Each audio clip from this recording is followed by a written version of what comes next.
પરીક્ષા શબ્દ સાંભળતા જ ટેન્શન ઉત્પન્ન થઈ જાય. સાચું? For sure. હું ભણતો ત્યારે મને પણ આવું થતું. યાર આખું વર્ષ આપણે તૈયારી કરીએ, એક રાત દિવસ આપણે છે એ આપણા એકઠા કર્યા છે, અને રાત દિવસ મહેનત કરીને આપણે આજે એ પડાવ ઉપર પહોંચી ગયા છીએ કે પરીક્ષાઓની થોડીક જ વાર છે, અને એની અંદર આપણે આપણું 100% જે આખું વર્ષ જે આપણે મહેનત કરી છે એ મહેનતનું ફળ આપણને મળવાનું છે. યાર આજનો જે વિડીયો છે એ કંઈ IMPs, ટેકનિક્સ, ટ્રીપ્સ, આમ કરી લો, આ નોટ્સ વાંચી લો, આ ટ્રીક કરી લો, આ MP ક્વેશ્ચન કરી લો, એનો નથી. આ વિડીયો છે totally about your mental health. યાર આ એક્ઝામના દિવસોની અંદર સૌથી વધારેમાં વધારે જો આપણે કરતા હોઈએ તો એ છે આપણી જે લાઈફ છે એને એક્સપ્લોર કરીએ છીએ, આપણા માઇન્ડને આપણે છે ને એક્સપ્લોર કરીએ છીએ. આ એક્ઝામનો સમય એવો છે કે જ્યાં આપણે આપણી લાઈફને એક્સપ્લોર કરીએ છીએ. યાર પણ એ લાઈફને એક્સપ્લોર કરવાની અંદર એ વસ્તુ ભૂલી જઈએ છીએ કે એક્ઝામ પછી પણ એક લાઈફ છે, અને એ એક્ઝામ પછીની લાઈફમાં આ એક્ઝામનું કેટલું મહત્વ છે એ આપણને ખબર નથી. યાર પરીક્ષા દર વર્ષે આવે છે, દર વર્ષે લાખો વિદ્યાર્થીઓ છે એ પરીક્ષાની અંદર બેસે છે. ઘણા બધા વિદ્યાર્થીઓ સારા માર્ક્સે ઉત્તીર્ણ થાય છે, ઘણા બધા વિદ્યાર્થીઓ નોર્મલ માર્ક્સે ઉત્તીર્ણ થાય છે, ઘણા બધા વિદ્યાર્થીઓ ફેલ થાય છે, ઘણા બધા લોકો પોતે ખુશીઓ મનાવે છે, ઘણા બધા લોકો છે એ ડિપ્રેશનમાં જતા રહે છે, ઘણા બધા લોકો છે આત્મહત્યા સુધીના પણ પ્રયાસો કરી રહ્યા છે. પણ આની અંદર એક વસ્તુ કોઈ વિચારતું નથી, એ છે કે જો તમે ટેન્શનમાં છો, જો તમે ડિપ્રેશનમાં છો, જો તમે હતાશામાં છો, તો તમને તમારી જાત ઉપર પ્રાઉડ થવું જોઈએ. કેમ સર આવું કહો છો? પ્રાઉડ થવું જોઈએ? યાર રિયલી તમને તમારી જાત ઉપર પ્રાઉડ થવું જોઈએ. કેમ સર પ્રાઉડ કેમ? તો એક નિશાની છે કે તમે સારા નથી એની નિશાની છે? ના યાર તમે તમારી લાઈફનો તમારો પહેલો ડિસિઝન એવો લ્યો છો કે તમે તમારી જાતે તમારી જંગ, તમારા જીવનની જે જંગ છે એને જીતવા જઈ રહ્યા છો. અને એનાથી મોટી તો પ્રાઉડ મોમેન્ટ કઈ હોય યાર?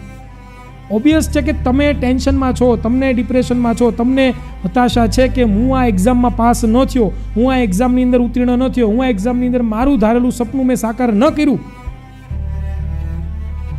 તો મને ધાર્યું છે પરિણામ નહીં મળે. જો આવી બાબતમાં તમે ચિંતિત છો ને તો તમને તમારી જાત ઉપર પ્રાઉડ થવો જોઈએ, કારણ કે તમે તમારી લાઈફમાં હવે સિરિયસ મોડમાં છો, તમે તમારી લાઈફનો સિરિયસ મોડ ઓન કરી દીધો છે. અને આ જ સૌથી મોટામાં મોટી મેચ્યોરની નિશાની છે. યાર જેન્યુઅનલી હું તમને એવું કહેવા માગું છું કે યાર આખું વર્ષ તમે કેટલી મહેનત કરી છે, તમે શું કર્યું છે, એ ડઝન્ટ મેટર. એ મેટર નથી કરતું. તો મેટર શું કરે છે? તો કે 3 કલાકની અંદર તમે કેટલું લખો છો, 3 કલાકની અંદર તમને એક પેન આપ્યું છે, તમને એક પેપર આપ્યું છે, તમને એક પ્રશ્ન પેપર આપ્યું છે, એની અંદર તમને જે આપ્યું છે તેમાંથી કેટલું તમે લખો છો, અને એ 3 કલાકનું જ તમને રિઝલ્ટ આવવાનું છે. અને આપણને ટેન્શન એનું પણ હોતું નથી કે શું થશે, પરીક્ષામાં લખી શકીશ કે નહીં લખી શકું, શું થશે, આવું થશે નહીં. આપણે ટેન્શન એક જ છે, શેનું? તો કે રિઝલ્ટનું. એક રિઝલ્ટનું જ આપણને ટેન્શન છે કે યાર શું થશે, રિઝલ્ટમાં શું આવશે. પણ હું તમને એક વસ્તુ એ કહેવા માંગુ છું, યાર આખું વર્ષ તમે મહેનત કરી છે, રાત દિવસ કર્યા છે, પરંતુ જો આ 3 કલાક તમારી મેન્ટલ હેલ્થ સારી નહીં હોય, 3 કલાક તમે પ્રોપર મહેનત નહીં કરી હોય, તો બધું ધૂળ થઈ ગયું, બધું ઝીરો છે. તો યાર એક મેન્ટલ હેલ્થ વિશે વાત કરવી બહુ ઇમ્પોર્ટન્ટ છે. શું કામ હું આ કહું છું એની પાછળનું રીઝન પણ હું તમને કહેવા માંગુ છું કે યાર જીવનની અંદર ઘણા બધા એવા પડાવો હજી આવવાના છે કે જે આની કરતાં પણ અઘરા છે. પણ તો તમે એવું કહેશો કે સર માતા પિતા તો છે અમારી એવી આશા રાખીને બેઠા છે કે મારો દીકરો A1 લાવે, મારો દીકરો આગળ વધે, મારો દીકરો પુરુષ પ્રયત્ન કરીને કંઈક કરીને બતાવે. એ તો પોતે એવી આશા લઈને બેઠા છે, તો એનું સપનું કેમ મારે સાકાર ન કરવું? શું કામ હું આવું ન કરું? યાર તમારા માતા પિતાને પૂછજો કે શું રિયલી તમે છે એ મારા રિઝલ્ટથી તમે પ્રભાવિત થશો કે હું જીવનમાં મહેનત કરતો થાઉં એનાથી પ્રભાવિત થશો? તમને જરૂરથી કહેશે કે નહીં યાર, તું તારા જીવનમાં મહેનત કરતો થા, તું તારા જીવનની અંદર આગળ વધતો થા, તું તારા જીવનની અંદર એક એક ક્ષણોની અંદર એક એક ક્ષણની અંદર ઝઝૂમતો થા અને એની અંદર તું તારો રસ્તો પથ બનાવ અને આગળ વધ. એ મારી ઈચ્છા છે. તમારા માતા પિતાએ પણ એક્ઝામ આપેલી છે ને? શું એ રિઝલ્ટ અત્યારે તમારા માતા પિતાના જીવનમાં કંઈ મેટર કરે છે ખરું? યાર હું મારી જ વાત કરું. 10મા ધોરણની અંદર આઈ ગોટ 95%. હું A1 નો વિદ્યાર્થી છું 10મા ધોરણની અંદર, બરોબર. પણ 12 સાયન્સની અંદર હું માંડ પાસ થયો છું. શું કામ? Mental health. પરંતુ શું એ રિઝલ્ટ મેટર કરે છે ખરું? એ રિઝલ્ટ મારા માટે અત્યારે મેટર કરે છે ખરું? નહીં.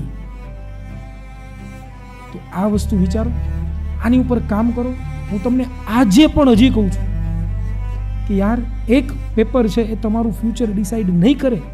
એક પેપર છે એ તમારું જીવન ડિસાઈડ નહીં કરે. એક રિઝલ્ટ છે તમારી લાઈફ ડિસાઈડ નહીં કરે. તમે અહીંયાથી કેટલા મજબૂત છો ને, તમે અહીંયાથી કેટલા મજબૂત છો ને, એ તમારું જીવન ડિસાઈડ કરશે. So this is the right way to think about it. બાકી તો યાર, પરીક્ષાઓ નજીક છે, તૈયારીઓ બધા કરો છો, 100%નું પરિણામ તમને મળશે. Thank you, all the best for your exam.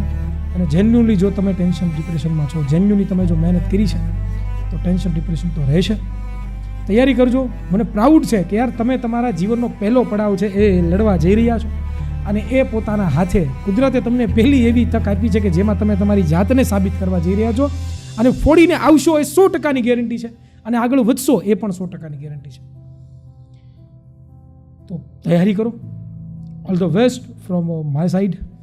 અને જરૂરથી આપણે બંને આગળ વધશું, પ્રગતિ કરશું. તારા જીવનની અંદર રહેલા જેટલા પણ પ્રશ્નો છે એને આપણે બંને ભેગા થઈને સોલ્વ કરશું. Thank you so much. મળીશું કોઈ નવા વિડીયોમાં. ત્યાં સુધી જય હિન્દ.